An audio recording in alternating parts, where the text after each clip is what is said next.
A group of frogs were hopping contentedly through the woods, going about their froggy business, when two of them fell into a deep pit. All of the other frogs gathered around the pit to see what could be done to help their companions. When they saw how deep the pit was, the rest of the dismayed group agreed that it was hopeless and told the two frogs in the pit that they should prepare themselves for their fate, because they were as good as dead.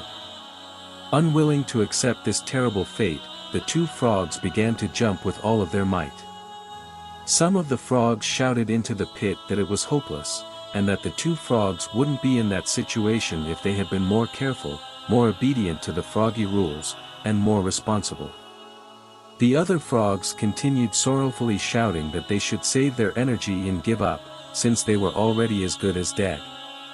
The two frogs continued jumping as hard as they could, and after several hours of desperate effort were quite weary. Finally, one of the frogs took heed to the calls of his fellows. Spent and disheartened, he quietly resolved himself to his fate, lay down at the bottom of the pit, and died as the others looked on in helpless grief. The other frog continued to jump with every ounce of energy he had, although his body was racked with pain and he was completely exhausted.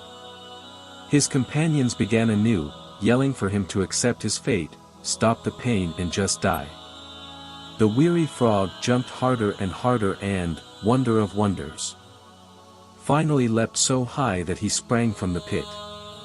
Amazed, the other frogs celebrated his miraculous freedom and then gathering around him asked, "Why did you continue jumping when we told you it was impossible?" Reading their lips, the astonished frog explained to them that he was deaf, and that when he saw their gestures and shouting, he thought they were cheering him on.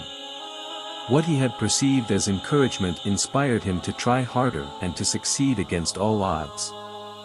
This simple story contains a powerful lesson. Your encouraging words can lift someone up and help him or her make it through the day. Your destructive words can cause deep wounds, they may be the weapons that destroy someone's desire to continue trying, or even their life. Your destructive, careless word can diminish someone in the eyes of others, destroy their influence and have a lasting impact on the way others respond to them.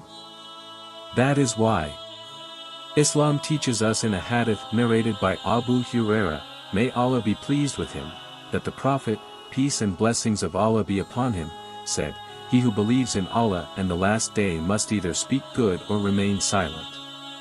And in another hadith by Abu Musa Al-Ash'ari, may Allah be pleased with him, he says, "I asked the Messenger of Allah, peace and blessings of Allah be upon him, who is the most excellent among the Muslims?" He said, "One from whose tongue and hands the other Muslims are secure."